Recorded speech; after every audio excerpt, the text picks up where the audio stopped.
Olha só, quem diria? Gente que vale menos porque não fala que nem a gente, não olha que nem a gente. Quem diria? E uma vez eu entrei nesse hotel que estamos hoje. Entrei, fui para a recepção, fiz aquilo que em português a gente chama de check-in. Aí peguei, fui para o quarto. Quando eu cheguei no quarto, fiz aquilo que você faz em quarto de hotel. Você dá uma ajeitada no lugar para ficar do teu modo, né? Começa a ler o que está em cima, folheto, preço de frigobar, essas coisas. Peguei minhas malas e voltei para a portaria. O rapaz falou, onde o senhor vai? Eu falei, vou embora. Ele falou, como vou embora? O senhor não gostou do hotel? Eu falei, ótimo hotel, maravilhoso. Eu falei, então o senhor vai embora? Eu falei, porque eu não posso ficar aqui. Ele falou, como não pode? O que aconteceu? Eu falei, está no regulamento. Ele falou, o senhor está brincando. Eu falei, tá sim, pega aí o regulamento. Ele pegou, eu falei, leia aí, artigo 12. Ele leu, o hotel não admite a presença em suas dependências de animais de quaisquer espécies. Ele olhou para mim e falou, mas o senhor trouxe algum animal?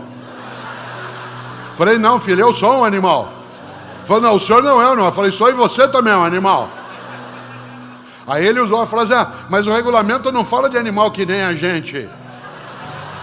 Cuidado, tem gente na vida que acha que tem gente e gente que nem a gente. Gente que vale, gente que não vale. Gente que vale menos por causa da cor da pele, da capacidade de mobilidade, da religião que pratica, da escolaridade que tem, da orientação sexual. Tem gente e gente. Olha só, quem diria? Gente que vale menos porque não fala que nem a gente, não olha que nem a gente. Aliás, você vê isso em vários lugares. Quando alguém quer falar sobre igualdade, diz aqui, todos somos iguais nessa empresa, aqui não fazemos diferença do porteiro ao diretor.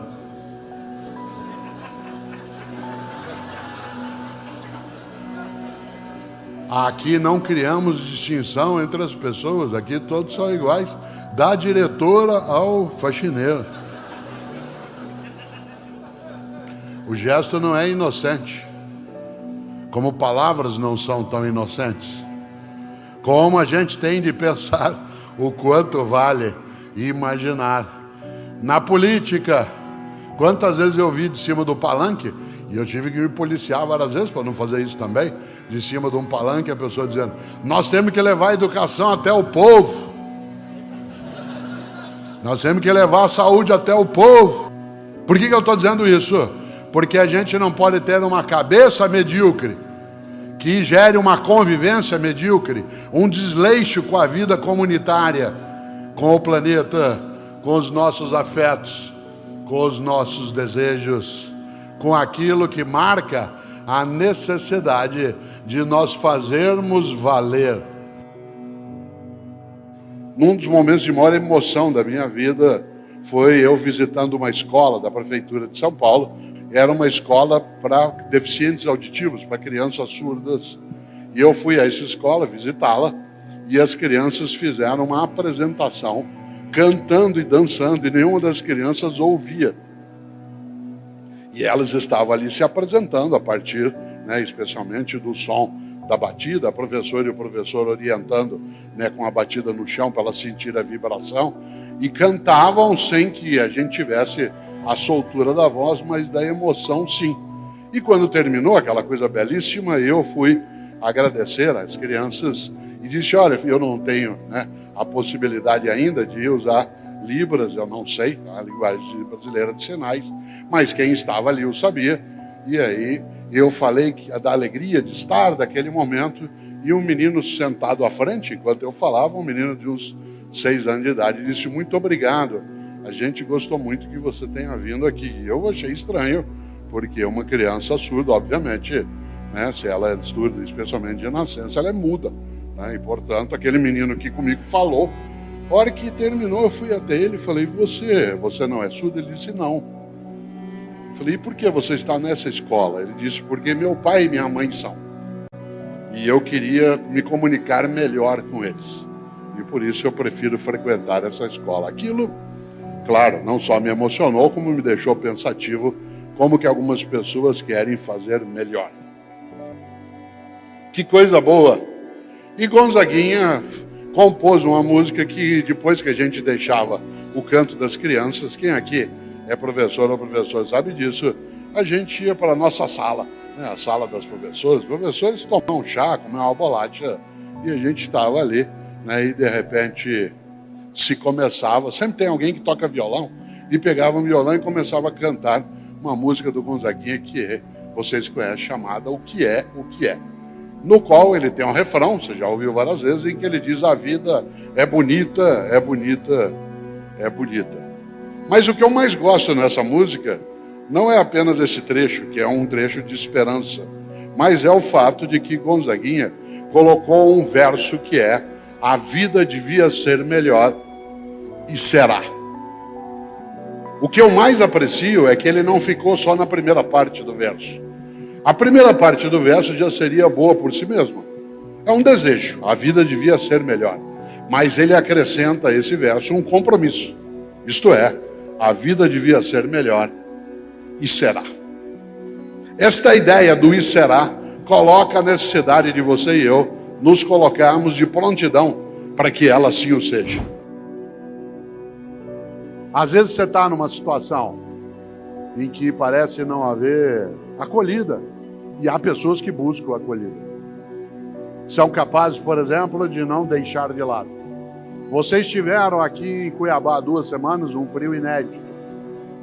Na cidade que eu moro, São Paulo, o frio não é algo tão estranho. Mas dessa vez, ele ultrapassou o que se imaginaria por mês de maio. E por isso muita gente na cidade que eu moro passou as 2 semanas anteriores ao frio anunciado juntando roupa, cobertor, etc., para distribuir para as pessoas que tinham essa necessidade. Porque, como eu costumo dizer, ninguém morre de frio, morre de abandono. Ninguém morre de fome, morre de abandono. Se tiver outro ser humano que tem comida, não tem como eu morrer de fome. Se tiver outro ser humano que possa me passar um agasalho, não tem como eu morrer de frio. Por isso, ninguém morre de frio ou de fome, morre de abandono. E aí pessoas decidiram, aqui também, porque se anunciava uma onda de frio, que elas iam se preparar não apenas para aquecer-se, mas para fazer mais do que obrigação. Ah, isso aí é obrigação do governo? É óbvio que é. Aliás, a gente tem toda uma estrutura tributária para oferecer o cuidado público.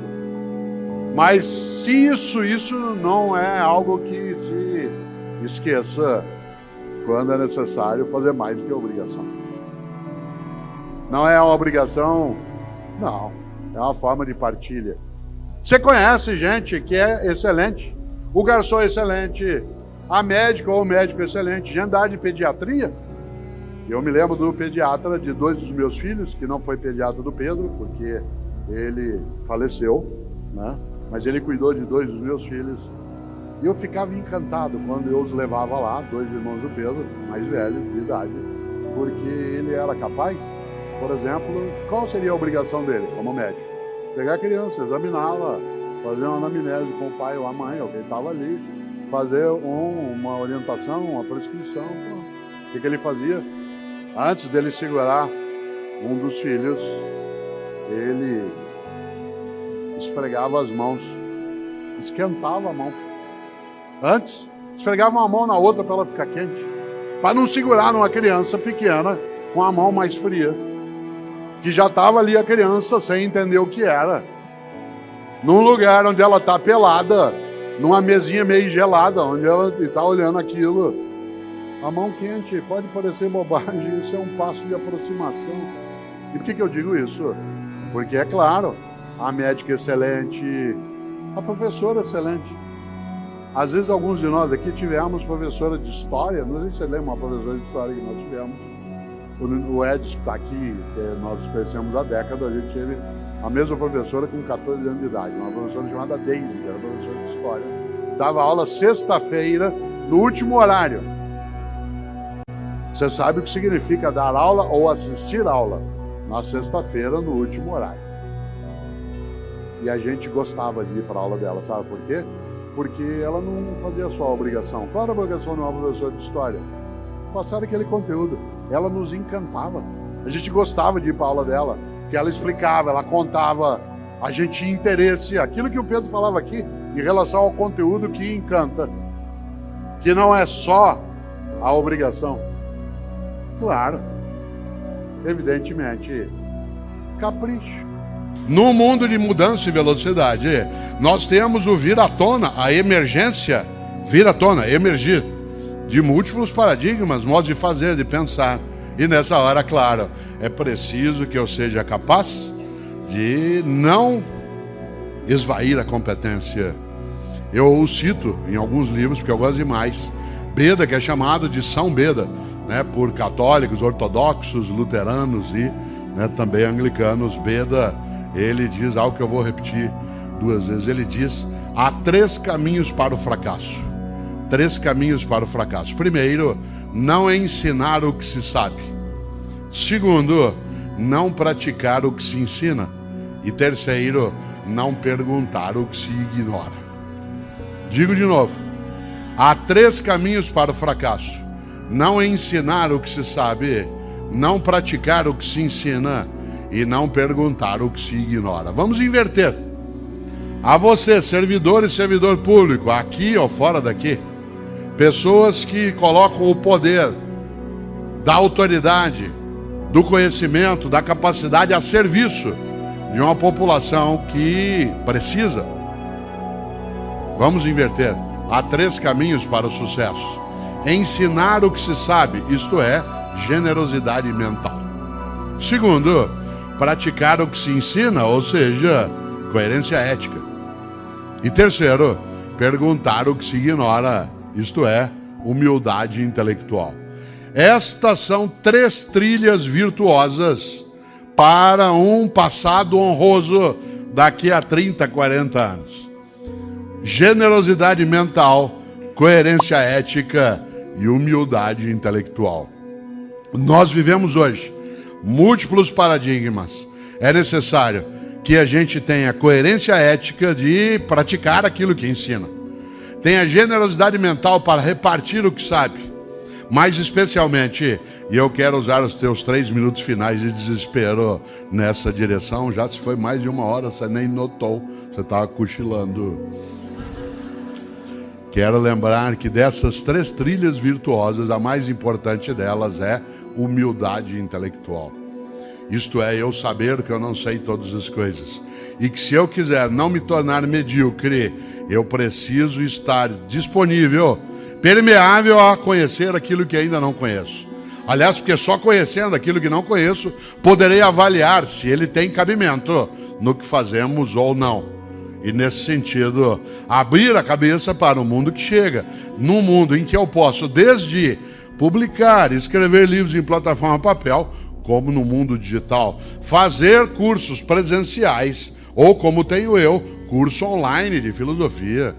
Fazer aquilo que nos permite uma capacidade de fazer essas pontes todas dos nossos tempos de existência, mas acima de tudo, comemorar com humildade. E uma pessoa que tem humildade sabe que não se deve confundir humildade com subserviência. Uma pessoa subserviente é aquela que se dobra, que se humilha, que se enfraquece. Uma pessoa humilde é aquela que sabe que não sabe tudo, é aquela que sabe que não é a única que sabe, aquela que sabe que outra pessoa sabe que ela não sabe, aquela que sabe que ela e outra pessoa saberão muita coisa juntas, aquela que sabe que ela e outra pessoa nunca saberão tudo que pode ser sabido. Foi claro? Humildade intelectual, generosidade mental e coerência ética. Preste atenção, a humildade intelectual nos coloca a necessidade, inclusive, de prestar atenção em quem não concorda com a gente. Uma das coisas mais tolas é achar que já sabe tudo que pode ser sabido e tudo que é necessário.